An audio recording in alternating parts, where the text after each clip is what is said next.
Kap, may bala ka bang ibenta yung ML account mo kung sakaling mag-quit ML ka na? Abangan nyo sa dulo ng video na to dahil doon natin yan pag-uusapan. At para naman sa mga bago lang sa page, ang ginagawa po nating content tuwing 9 PM ay 1 game per day, 5-man rank game. At ang goal natin sa content natin na to ay mahigitan yung 107 win streak ko. Hi guys, nandito na tayo sa 540th day ng 1 game per day, and ang standing natin bago yung game na to ay 452, 87, 452 wins and 87 losses. Kung makikita nyo, naka-estes yung kalaban, kaya matik na yan. O tulak Bruno naman. So ayon, nandito na tayo sa pang 540 araw ng isang game kada araw. Digmaan na! Dito guys, tingin ko jungler tong Benedetta, pero hindi siya Benedetta main. Kasi tingnan nyo yung ginagawa niya guys, hindi niya hinahayaang mapush yung Torre. Hindi niya rin hinahayaan na libre kung makakuha ng turtle. Kaso lang hindi tumatama yung mga skills niya guys. Maling hero lang siguro yung gamit niya, pero tama yung ginagawa niya. At balik tayo sa game. Babasag sana ako ng Torre sa gitna, pero may defense ang gagawin yung Sicilian, kaya kinuha ko na lang yung blue buff nila. Sabay diretso sa turtle. At wala ngayon yung Benedetta, kaya yung turtle libre kong makukuha nang wala man lang ka-pressure. Habulin ko yung Sicilian, pero may flicker siyang bibitawan at hindi namin mapush kasi Cecil yan. Tapos yung Benedetta dito, depensa na naman bro. Ayaw talagang pumayag na makapush ako, pero mabibigyan pa rin siya. At dahil namatay, yung Torre libreng mababasag. Dahil ayaw tayong pabasagin ng Sicilian, pinasok ko na siya sa loob ng Torre. Unstoppable na ako pre. Bibigyan ko yung Yisan Shin, pero may respo na naman yung Benedetta. Mapepetri niya ako, pero sobrang sakit ko na. At akala ko, nag-out na yung YSS. Talagang bumalik pa. Ayun, tipi ka sa mukha. Sabay diretso sa top lane. Ayaw pa rin magpapush ng Bene. Napatay ko na naman siya. Kahit ang dami niyang deaths guys, di siya pumapayag na makapush ako ng libre. Sobrang desidido no? Tas dito, Cecilio na aking papasukin. Benedetta, umaabang na naman. Nagpipipiyok na dahil sa Bene na yan. Eto na guys yung gagawin niyang hindi niya papasabugin yung inhibitor. Kaso lang, ang sama ng ginawa niya.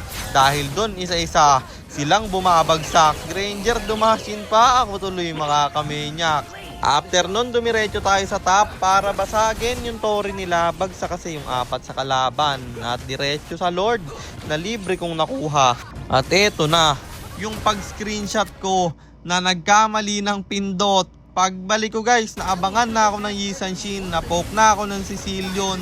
Dahil doon napatay niya ako, pero napatay ko rin naman siya. At eto yung kagandahan sa 5-man. Kapag nakalamang kayo, meron kang kamping aasahan. Sa solo kasi basta namatay ka, talo na At dahil sa matitinong kampe, natapos yung laban pre. Kaya panalo na naman tayo at ang standing na natin ay 453, 87, 453 wins and 87 losses. At sagutin na natin yung tanong ni Idol, kung sakali daw bang mag-quit ML ako, ibebenta ko yung ML account ko. Kung gusto mo Idol, bilhin mo na ngayon Kaso lang, hindi ko ibebenta sa murang presyo.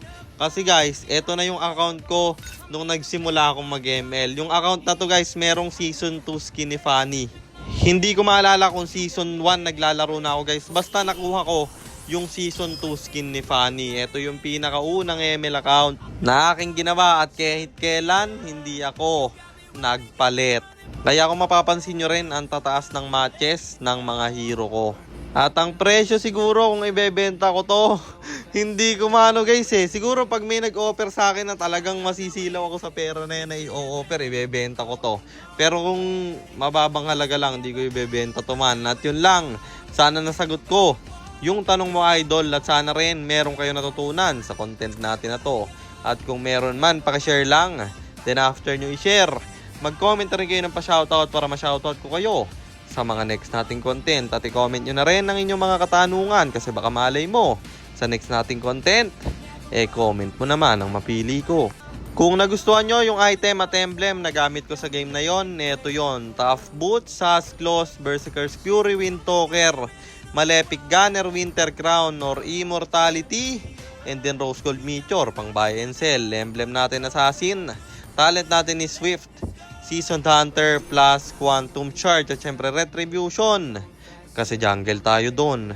At para naman sa mga gustong magpapilot ng ML accounts, mag-PM lang kayo, nagre-reply ako. At syempre, may bayad yon. Kahit hanggang anong rank pwede nyo ipapilot. Kahit anong hero, pwede nyo ipaspam. Basta may additional payment pag magpapaspam kayo ng hero. At yun lang guys, sana nag-enjoy kayo sa content natin na to. At shoutout sa iyo, Aumi Nedaiki. Ano babasa dyan guys? Kay Harens Espinosa, kay Neil Ryan G. Ramoso, at kay Jairus Jan Masong. Maraming salamat sa inyong suporta. Ingat kayo palagi. God bless. Paalam!